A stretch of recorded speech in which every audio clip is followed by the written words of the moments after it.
FIFA র্যাঙ্কিংয়ে ৭ ধাপ এগিয়ে ১৩২ নম্বরে উঠে এসেছে বাংলাদেশ জাতীয় নারী ফুটবল দল। এই ধারাবাহিকতা ধরে রাখাই এখন বড় চ্যালেঞ্জ বলেছেন বাফুফের নারী উইংয়ের চেয়ারম্যান মাহফুজ আক্তার কিরণ। অন্যদিকে নতুন বছরে নারী ও পুরুষ দলের কিট স্পন্সর নিয়ে একটি প্রতিষ্ঠান আগ্রহী রয়েছে বলে জানিয়েছেন সহসভাপতি ফাহাদ করিম। আমাদের ফিফা ফ্রেন্ডলি আছে, আমরা চেষ্টা করব ৩ থেকে ৪টা ফিফা ফ্রেন্ডলি খেলার জন্য। ফেব্রুয়ারিতে আমাদের একটা ফিফা ফ্রেন্ডলি করার, ফেব্রুয়ারি উইন্ডোটা ধরার জন্য।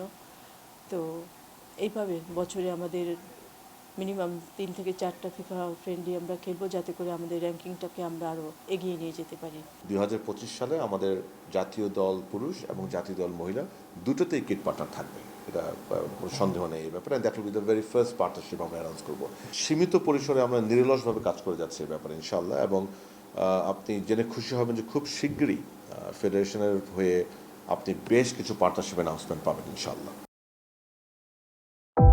ভালোবাসার প্রথম শর্ত বিশ্বাস, যেটা আমার প্রতি কখনোই তোমার ছিল না। আমি তোমাকে বিয়ে করতে চেয়েছিলাম। চেয়েছিলে আমার ইচ্ছেগুলোকে গলা টিপে হত্যা করার পর। নিলয়ের হঠাৎ এমন চেঞ্জ আমার ভালো লাগছে না। তোমার নিলয়কে নিয়ে টেনশন করতে হবে না। আমি ভুল মানুষকে ভালোবেসেছি। আপনি ডাক্তার? জি। কিসের ডাক্তার আপনি? মেডিসিন, গাইনি, অর্থোপেডিক নাকি সাইকোলজিস্ট?